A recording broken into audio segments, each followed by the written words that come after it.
Welcome back. It's been a while, but we are back. Today we will be doing a tier list. I'll do PvP and then I'll do PvE of the limited heroes, seeing now we have the new hero Apsara. We'll start from left and work our way through. So Panda. So Panda's has like a rough patch, like no one really used him. He didn't really do much because there wasn't much CC. Like you would have, obviously you had like at the start of the game, so I'll talk about my experience with all these guys and from what I've seen, and then based on their kit as well, I'll add some stuff in. But for Panda, like we didn't really see Panda until we got into really elite division, and then he wasn't really used much. Then he was only like E1, E3 if you were one of the big guys, but he didn't really make meaningful impacts onto teams. He stalled games, but he didn't really impact it where whatever team he was in, it was a guaranteed win for his team. It was more he stalled it, so either your team would survive a little longer than die, or he stalled it and it came down to basically a 50-50 on some ability or something.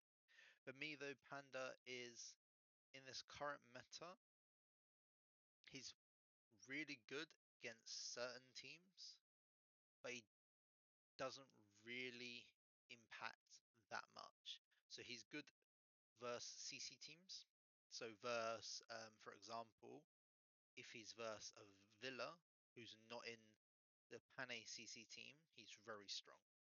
He can literally just cleanse that hypnotize from everyone, give them all massive buffs, and basically set your team up for success. But if he's versus the Pane team, he can't cleanse. So if you're versus Pane team with, say, Narsil, Gazelle, Pane, Reina, and Elise, Narsil will go first. He um he will freeze everyone, and then after the freeze, Reina will then come in and poke everyone with her big axe and provoke them.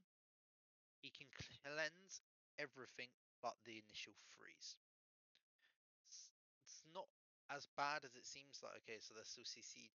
What that does is it also gives them block debuff, but the block debuff goes on the start of their turn. However, the CC team is normally fast, so and normally the second one to go on the CC team after Narcel is Elise if she's not CC'd, and Elise will use her Hypnotize ability, which basically removes all buffs. So it kind of makes him a bit null and void in that scenario. If you can have a way though on your team of having Panda and then having a way to CC their Elise, CC and Elise, so she can't cleanse, and then their entire team goes. So Gazelle would go, um, Fanny go, Reina goes, and there's Gazelle only strips buffs if she lands debuffs. She can't land debuffs if you have block debuff, and your block debuff doesn't go unless you take a turn.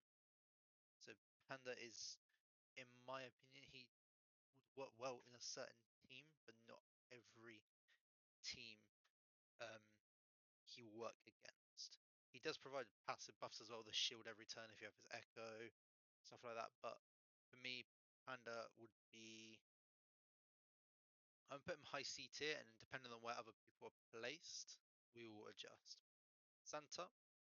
So Santa is in this phase of, again, he doesn't really have a dedicated team for him. What he does have is a lot of plug and play ability. So you could run him if you don't, say, have the full CC team up and running, so you don't have Reina or Elise. You could plug Santa in there and you'd have Narsil and Santa. So if they don't, so they get the freeze on them. If they don't go really, if your Santa's quite fast, your Santa can go before any of them go really, and then he can throw his freeze down, which basically just seals the game. If you Santa throws a freeze onto a freeze, it basically makes it uncleansable for 2 turns, not one, and then he inflicts speed down on. So basically, speed down is 40% speed reduction.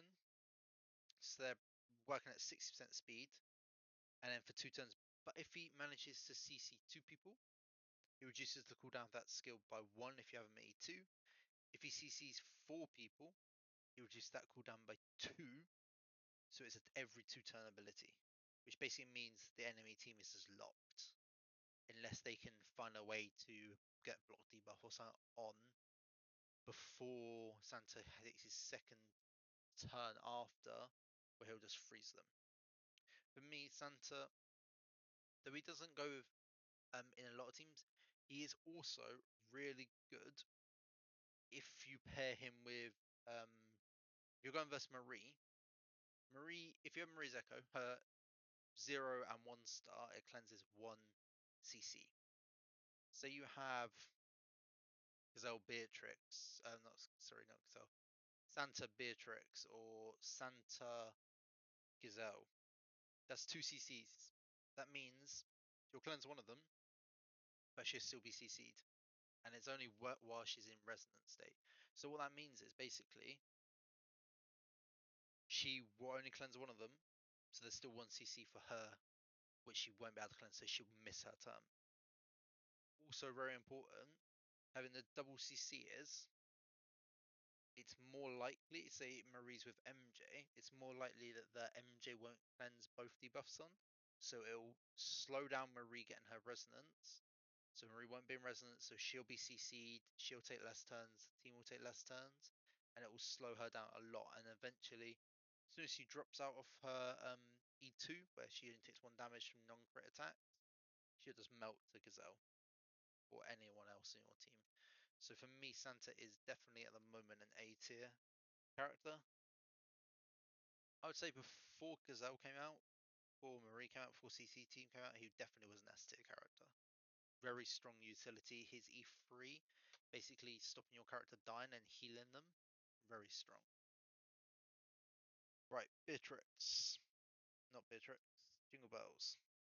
Jingle Bells, though she does a lot of damage, in my opinion, she's a lot stronger in PvE than she is in PvP, but she does have a lot of utility in PvP. She has a freeze AoE, so you could pair her with Santa, but that to work, you would have to have Santa do his E1 first, or have Jingle Bell faster than Santa, which you don't really want. So you would have your Santa do his S1 first, so he speeds up the entire team, shields them. Beatrix do her S2, and then you get back to Santa, who then freezes them. So the only thing is that the enemy would take turns. So it's about timing. You could do Santa's freeze first. Jingle Bells E special 1. And then hopefully get round. Then Santa's freeze will dispel from them. Jingle Bell does her freeze, and then by the time you come back, Santa may have his freeze ready to do that 2-turn CC. She does do a lot of damage when it comes to her abilities. She does a lot of pursuing attacks, a lot of stacking damage, which is really strong at the moment. Paired with Aspera, so a lot of people just pair and Marie with Aspera because Aspera boosts resonance damage. You pair Aspera with Jingle Bells, because Jingle Bell does all of that doing attacks out of turn. It's possible if you verse Gazelle, Aspera goes first, does her Lotus thing. You then have Jingle Bell pursuing and attacking when she does not have attack down or skill damage down. So she'll be doing as much damage as possible, which will basically nullify Gazelle's E3 slightly, but it does give you opportunity to just one-shot people. For that, she would be I'm going to say I put her a B tier for now.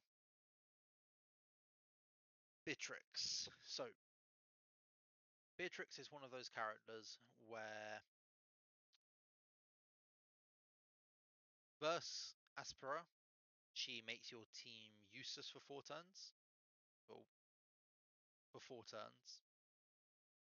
Versus any other team, she buffs your skill damage by 40%. She provides a stun. She also provides, let's just read up. She also provides, sorry, the block removal, really strong, and speed down, very strong. And she increases direct and dot damage, and cleanses all control debuffs. While herself, she has a very high effect resist and effect hit. So it is a lot of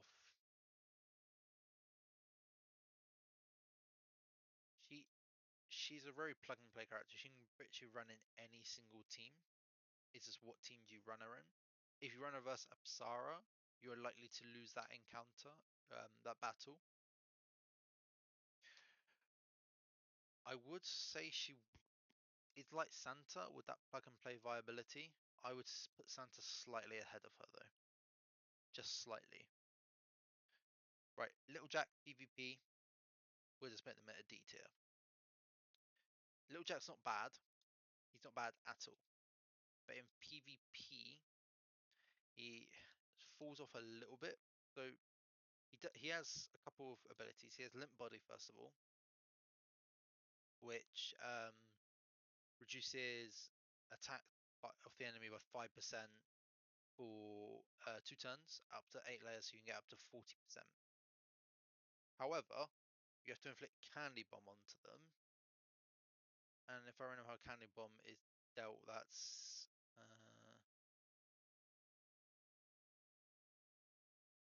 so it's dealt at the end of each enemy ally's turn, and when they deal damage. So you put him in a team with lots of single target. He's not going to inflict Candy Bomb on everyone. You'd have to have AoE team. If all your allies take a turn, all AoE, including himself, that is 5 layers. So it's only 25% back down. Which some characters just do 40% attack down straight away. But it does stack with that 40% attack down, so there is that ledge. It also does boost teams' mastery, which is very strong, so it increases their mastery by 40% of his initial mastery. So for that to be like fully endorsed, you can get up to 100%.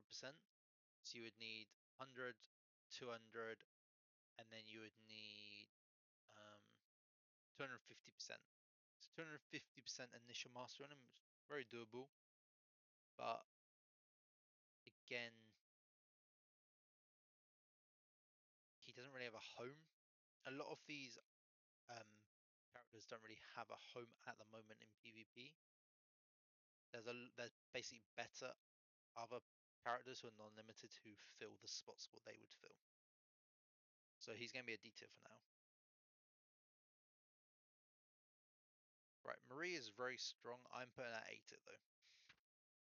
The reason Marie is A tier. Oh wait, I'm missing Wukong, aren't I? Sorry, we had just realised that we are missing one champion. Sun Wukong.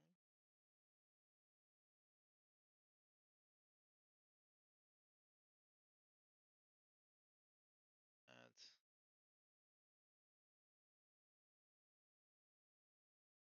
Wukong in. Okay, so we got Wukong there. So the reason she's there is if she's verse Kong or any direct damage dealer without any people who provide consolidation, skill damage down, or any of that, Wukong will one shot her entire team with his AoE. She is good enough with support around her. She's very strong, but without it, she is brittle. She, in terms of what she does, all she really does for the team is provide this ability, Peaceful Christmas. So her team can't take damage unless they're critical crits. Reduces enemy speed by 20%. It's 20%. Let me just remember. Uh, uh, I'm pretty sure it's 20%. Enemy's team by 20%. Surprise block debuff. Removes their debuffs, their buffs before damage is dealt, isn't it, for this one?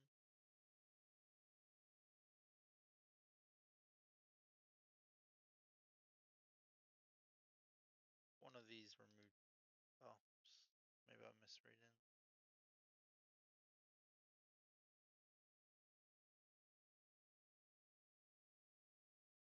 She inflicts Imprism.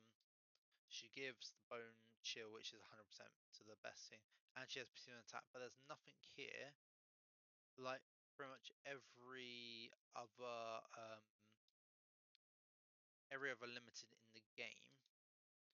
There is no every other limited in the game have some sort of buffing your team in some way. Maybe with the exception of Jingle Bell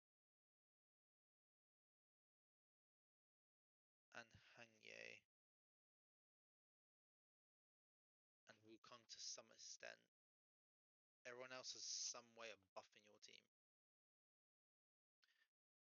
Doesn't make her bad. It just makes her that she needs additional characters around her to be S tier. In my opinion, S tier are characters who basically can go in any single team and make that team amazing. She can go into any team, make that team good, but teams will still be susceptible to damage from other sources. They'll still be able to take maximum crit damage. There's a lot of direct damage dealers there who do a lot of AoEs, a lot of high damage, like Wukong, like Jingle Bell, like Lydia to an extent. So it's about knowing those boundaries. I'm gonna save Episode for last. Don't really need to talk about JNR. Probably for non-damage dealing limited, he is probably the best. Speed your team, can't be stunned or frozen, which are the main CCs in the game. Hypnotize is probably up there in third. Can't be stunned or frozen though, which are the main ones. Boost damage of the team. Stops teammates dying. So if your teammate dies at the start of the game, he basically gives them full health. So it's kind of like a Santa. But it's for one teammate and it's a max health. It can occur 3 times a game. It occurs each time he changes his soundboards. So basically, he has 3 layers, so 0, 70, 140. If you have D1, which you need D1 to get the save anyway. So he has 3 attempts to save a person. Normally, it only triggers once per game because it normally triggers and then everyone dies after that. But he has that. He then also has his special one, which he can basically use every single turn. Basically, give anyone 100% turn meter. It always targets your highest attack if you do it on auto. So if you had a Marie in there, a Gazelle in there, always targeting them. Once it doesn't target those, so a Rata, if you have a Rata with any attack dealer, then normally have more attack than her, so you got to be wary of that. Is if you want to pair him with a Rata, you need to work out. Okay, so I need to work out where I'm having that damage. What I'm doing with this attack, I need to give her more attack, or I need to take out people with the attacks. Okay, Lydia. I've just got Lydia to E3. Lydia E0 is probably a D tier. Lydia E1, a B tier, a C tier. Lydia E2 skips B, and it definitely becomes A tier at the moment. Where does it fit though? I think she's better than a bit Beatrix. I think she's better than Santa, and I'm gonna actually put her higher than Marie. I mean, Lydia does everything for the team. She always gives you consolidation. So at the start, your team takes 40% less direct. She always goes first, so you're guaranteed to have that out. She goes before Narcel, before everyone else. She goes first. Depending on what skill you used, You can either give your team 30% skill and basic attack damage, or you can give your team 30% skill and basic attack damage reduction. Then, depending on which one you got, so if you went for the attack damage route, if you went for the damage route, you would then each time you launch a basic, you get 10% turn meter.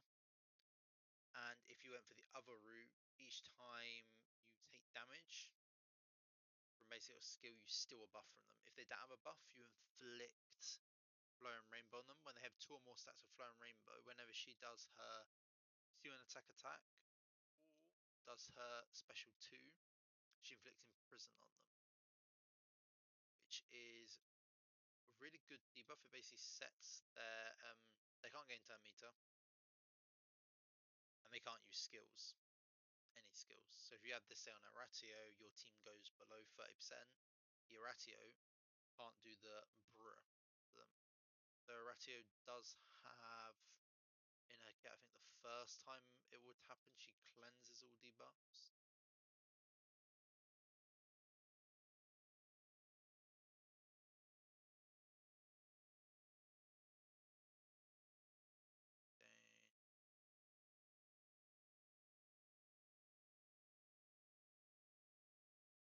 Definitely has a thing about cleansing debuffs, I just can't remember.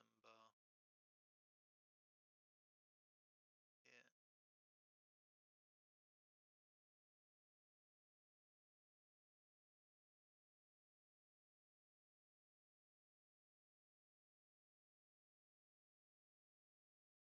Maybe it's at Echo. Maybe at Echo. But yeah. So Lydia's there for me. In PvP. Right, Easter Bunny is one of those characters who again I've not really been against, but using her in Fair Arena, I've not really felt impact from her. Yes, she revives your team sometimes. Yes, she buffs people up, but she only buffs one person up. She's a niche character who has a lot more use in PvE than PvP. So I'm going to do the PvP one today and I'll do the PvE one tomorrow. But in PvP, I would say she's D tier. She's not the worst limited though for PvP. We've not reached the worst limited yet for PvP. We have now reached the worst limited for PvE at the moment. It may come a time when Hangye magically becomes good in PvP. But at the moment, she doesn't really have a place. There are characters who does what she does a lot better. So what she does is she has a little bit of damage. Her main thing is she basically has allies protection, but she can only cast it on one person each turn. So for her to cast it in the entire team, it takes 4 turns. It does give Resolute out, which is nice.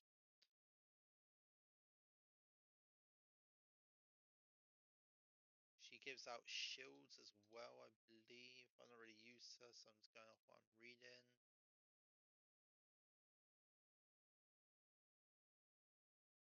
But again, like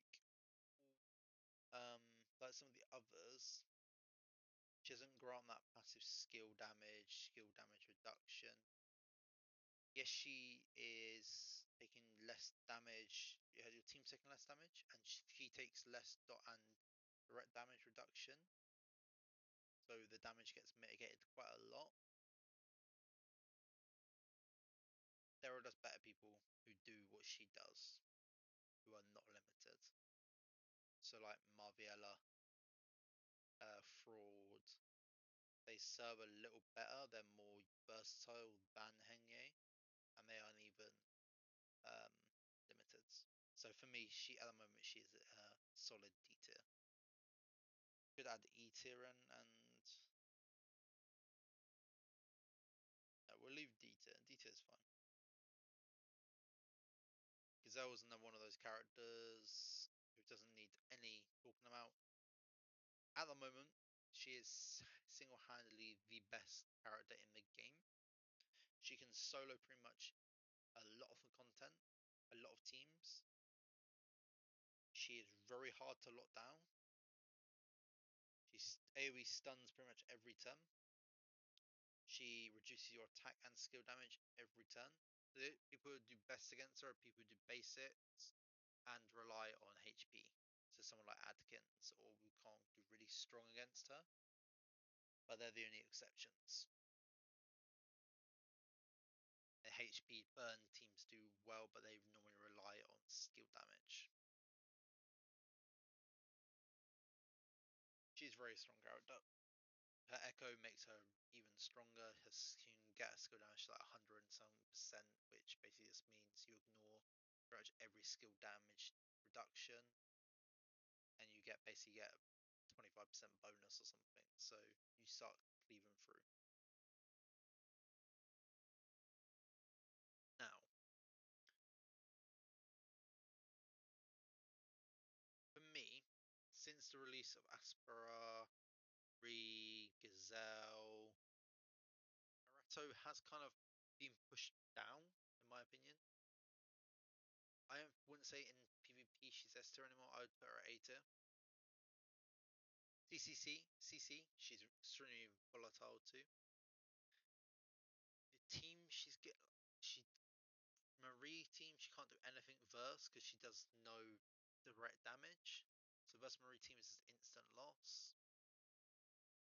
Um, Gazelle kind of limits her a lot as well. Like she ends up doing like only like a couple of thousand damage with her health. Skill damage reduction.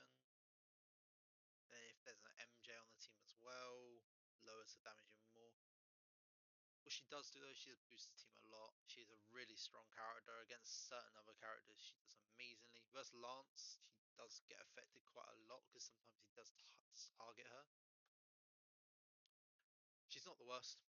She is definitely improved. She's definitely. I don't want to just have her in this list because there'll be too many people in this tier. Like you want to have a binomial distribution, you want to have it like a nice bell-shaped curve. We aren't going to have that because obviously there's too many here, and there's too many here. But she's definitely one of those characters who we could put to S tier, and it wouldn't really, I wouldn't feel bad about it. But I think she's an A tier at the moment, just with where the meta is at. MJ, he's definitely when MJ came out, hands down the most broken character in the game. Basically stopped your team taking damage, healed them for whatever damage they did take anyway, murdered the enemy team instantly.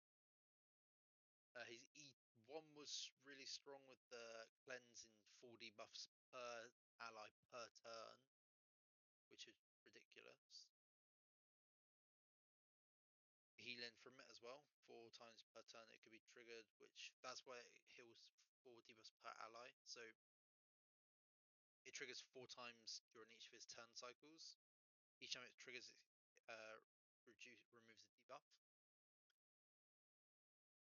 The thing with him though is his E2 is ridiculously strong as well.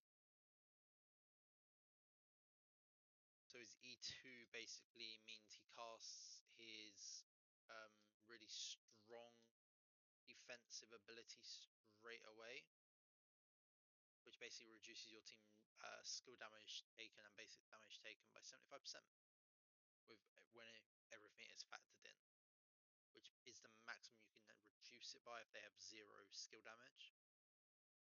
So you can never go that. So if you do say 100,000 and then he has his reductions, say you reduce it by 100,000, it will only take 75% into account, so you can only get it down to 25,000. Then if you had attack down and stuff, you would add that in and other stuff, but skill damage can only be reduced by 75%, the negative 75%. Wukong, with the current meta, Wukong me is ahead of Horatio. Wukong can kill Gazelle teams. Wukong can kill Marie teams. Wukong survives versus Lance teams. There's a lot of things he can do.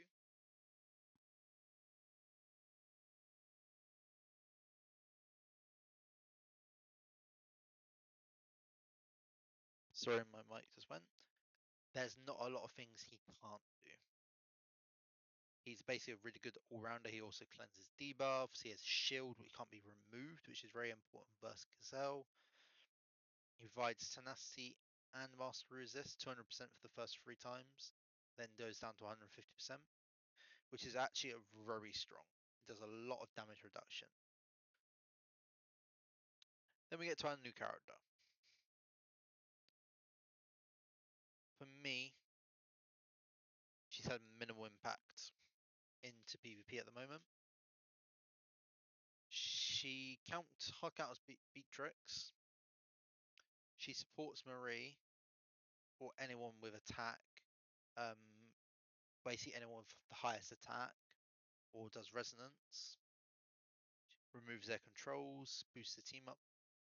She records damage, which is probably her best thing, her best feature.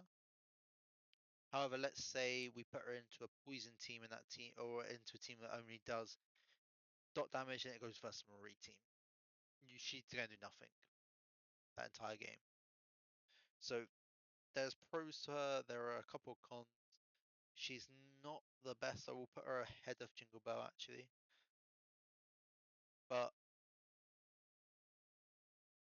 she's not used as much as she's not as useful as she initially would have been. Her E1, if I read her E1 out, and I'll explain why she would have been, in my opinion, would be S tier, probably one of the best characters in the game. If her E1 actually run how I expected it to run. So before, her E1 reads as follows. So each time Aspirate is immune to control effects, increase 10% turn meter for self and ally with Kinera. When Aspera has momentum, increase skill damage for all allies by 30%. Very strong, so she's boosting damage for team. At the beginning of each wave, Aspera inflicts Karmic Punishment, which reduces damage dealt by 50% on enemies with counter mark. So she is a blue mark, so her counter mark is green. So Beatrix. When an enemy with Karmic Punishment tries to inflict stun, horrify, or suffocate on Aspera, she will inflict Karmic Punishment on all enemies for 4 turns and additionally reduce skill damage by 50% for the targets with Karmic Punishment. Now, where this is extremely strong is there's no hard once per turn here. They didn't add it into the kit. I questioned this and it because I was testing it and it was once per turn from how the kit worked, but doesn't read in here. They've since clarified and said that it is a hard once per turn. If it was not a hard once per turn, as soon as Beatrix does her stun, if you have Gazelle on your team, your entire team will have Karmic Punishment up for the remainder of the battle. There is no way for your team to drop it unless Gazelle does not do her AoE stun. Because how this reads is,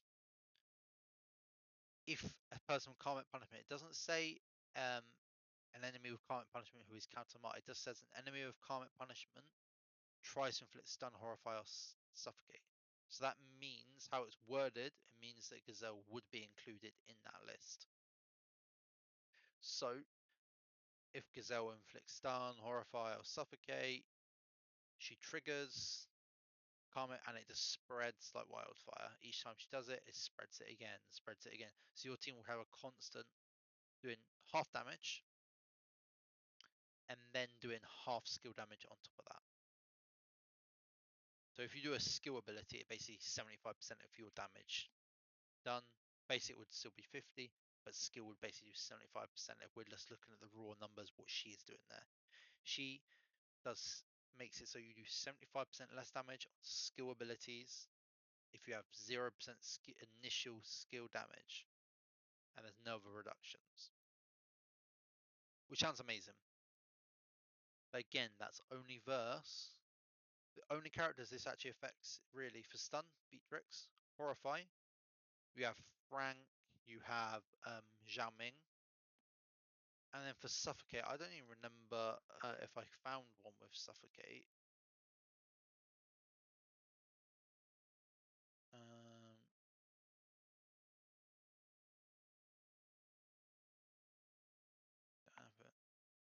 There was one, but like it's just not someone who's just not used. Was it you? You have this done. Malmulk as well with Horrify, but again, it's on basic, so you're not really going to see that massive AoE. Oh, it's here Fiona, isn't it? No, she's done. Not used also. Who does Suffocate with green tag then?